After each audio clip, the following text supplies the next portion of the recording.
در این ویدیو به معرفی و بررسی یک ابزار جدید در تریدینگ ویو خواهیم پرداخت که با استفاده از تحلیل فشار بازار سیگنال های قوی و دقیقی رو برای معاملات شما فراهم میکنه. ادامه ویدیو رو با بنده همراه باشید.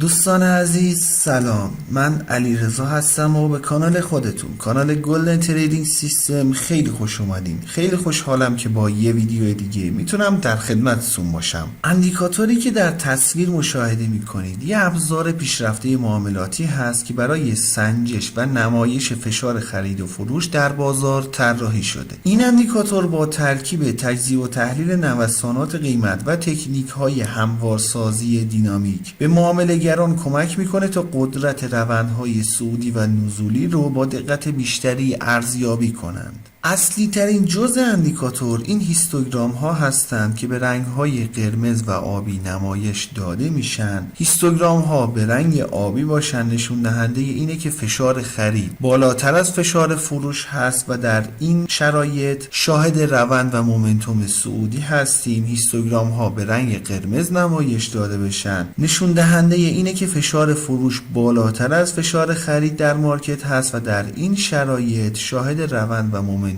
نزولی خواهیم بود. تغییر فازهای هیستوگرام از صعودی به نزولی یا حالا بالعکس میتونه نشون دهنده احتمال تغییرات بالقوه در جهت حرکت بازار باشه و ازش میتونید دیدگاه‌های معاملاتی مناسبی رو دریافت کنید. دو تا باند در بالا و پایین هیستوگرام ها مشاهده میکنیم. باند پایینی که بهش باند نوسانات هم گفته میشه در واقع نشون دهنده سطح نوسانات مارکت است. هیستوگرام ها بالاتر از این باند قرار داشته باشند نشون دهنده نوسانات قوی در بازار هست. هیستوگرام ها پایین تر از این باند قرار داشته باشند نشون دهنده نوسانات ضعیف در مارکت خواهد بود. از نحوه حرکات هیستوگرام ها هم دوستان میتونید فشارهای خرید و فروش رو مشخص کنید. به فرض مثال در یک فاز صعودی هیستوگرام های بالایی نشون دهنده فشار خرید و هیستوگرام های پایینی نشون دهنده فشار فروش هست. حالا اگه دقت کنید در این محدوده که هیستوگرام بالایی به سمت بالا حرکتی رو انجام میداده، در همین حال هیستوگرام پایینی به سمت پایین داشته حرکت میکرده که در این حالت روند صعودی مناسبی رو در مارکت مشاهده میکنه. ولی در یک مقطعی به بعد هم هیستوگرام بالایی هم هیستوگرام پایینی به سمت بالا داشتن حرکت میکردن که نشون دهنده اینه فشار خرید و فشار فروش هر دو در مارکت بالا هستند، ولی در این بازه فشار خرید بیشتر از فشار فروش هست. اگه دقت کنید در این حالت یه فاز تثبیت و توقفی رو در مارکت مشاهده میکنیم، ولی زمانی که هیستوگرام بالایی به سمت پایین حرکت کرده و هیستوگرام پایینی همچنان داشته به سمت بالا حرکت میکرده، شاهد یه بازگشت بالقوه در روند بودیم. برای یه حالت نزولی هم بالعکس هست. به فرض مثال در این قسمت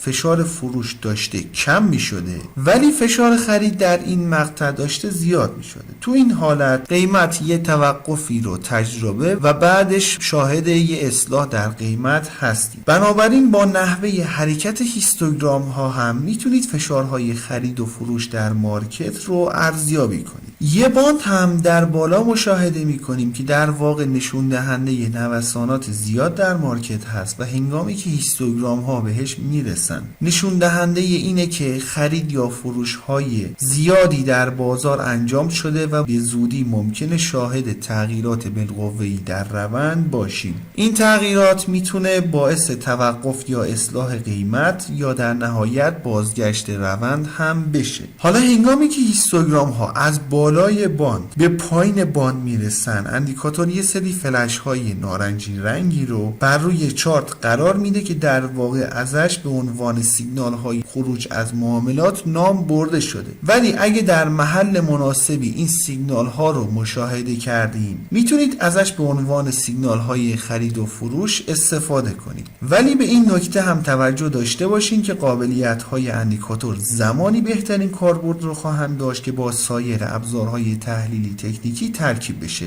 و به تنهایی نمیتونه ضامن موفقیت باشه. برای انداختن اندیکاتور روی چارت باید وارد سربرگ ایندیکیتورز بشیم. در تب سرچ بار عبارت مارکت پرشر ایندکس رو وارد کنیم. این اندیکاتور هست که توسط الگو آلفا طراحی شده. بسیار خوب، اجازه بدین گریز کوتاهی هم به قسمت تنظیمات اندیکاتور داشته باشیم.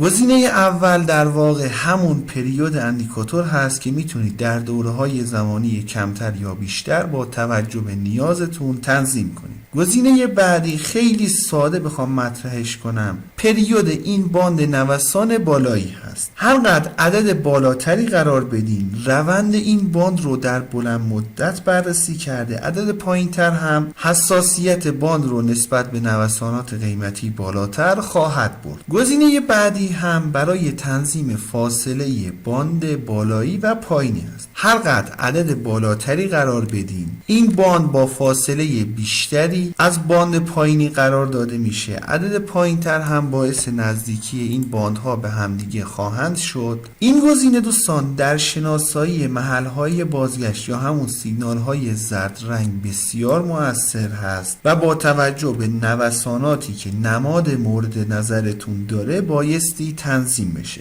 انشالله که براتون مفید باشه. رو قله میبینم دوست من.